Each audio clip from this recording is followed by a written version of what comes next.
कुछ ही के टॉपर आने से देश सबल नहीं बनता, कुछ ही के टॉपर आने से देश सबल नहीं बनता। जब एक से एक कदम बढ़ाते हैं तभी हमारा देश आगे बढ़ता है, जब एक से एक कदम मिलाते हैं तभी हमारा देश आगे बढ़ता है। देश के बुनियादी ढांचे में महिलाओं का बहुत सशक्तिकरण होता है, देश की महिला ढांचे में बहुत ज्यादा योगदान होता है, अर्थव्यवस्था को आगे लाने में महिला का एक बहुत बड़ा योगदान होता है। जहां महिलाएं खाना बनाने के साथ साथ ऑफिस का काम संभाल लेती हैं, जहां महिलाएं खाना बनाने के साथ साथ ऑफिस का काम संभाल लेती हैं, वहीं लड़कियां केवल ऑफिस का काम करते ही थक जाते हैं, वहीं लड़के ऑफिस का काम करते ही थक जाते हैं।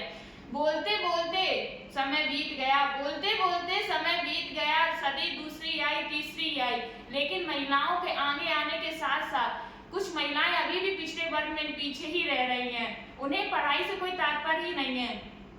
तात्पर्य का मतलब ये है कि इंटर करके बस घर बैठना ही हमारी अंत मजबूती नहीं है, ना ही हमारी महिला सशक्तिकरण का लाभ है।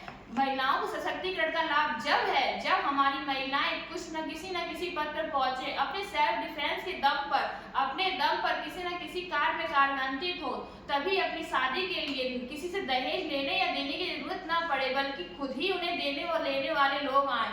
ऐसा कहने से क्या देश सबल हो जाएगा? नहीं, हमारी महिलाओं को अपने देश के लिए आगे आना पड़ेगा, अपने देश में भागीदारी निभानी पड़ेगी, तभी हमारा देश एक अच्छे उत्पन्न या विशाल देश में पहुंच पाएगा। विकसित देश की परिकल्पना हमारी महिलाओं के द्वारा ही की जा सकती है, विकसित देश की परिकल्पना हमारी महिलाओं के द्वारा ही की जा सकती है।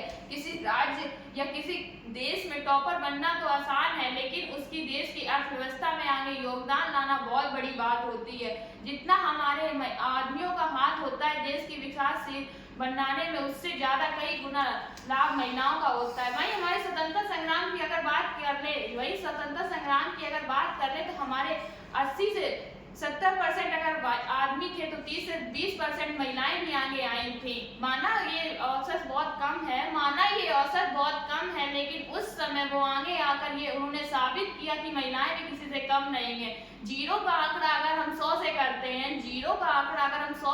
हैं तो वो शून्य माना जाता है, लेकिन वहीं अगर हम 80 से 20% के बीच भी आंकड़ा करते हैं तो भी कुछ ना कुछ तो उसका अनुमान लगाया जा ही सकता है।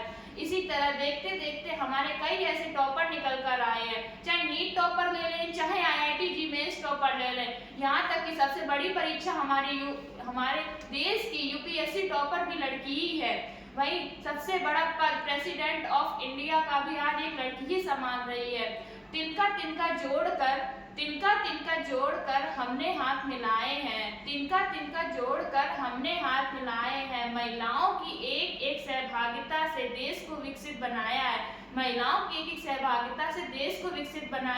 स्वतंत्रता से लेकर क्रांति तक हर आजादी से लेकर महिलाओं की सहभागिता रही है। तो आज क्यों पीछे रह जाएं महिलाएं, आगे आएं और देश के विकास से और विकसित देश में अपना प्रभुत्व, अपना स्थान बनाएं। जय हिंद, जय भारत।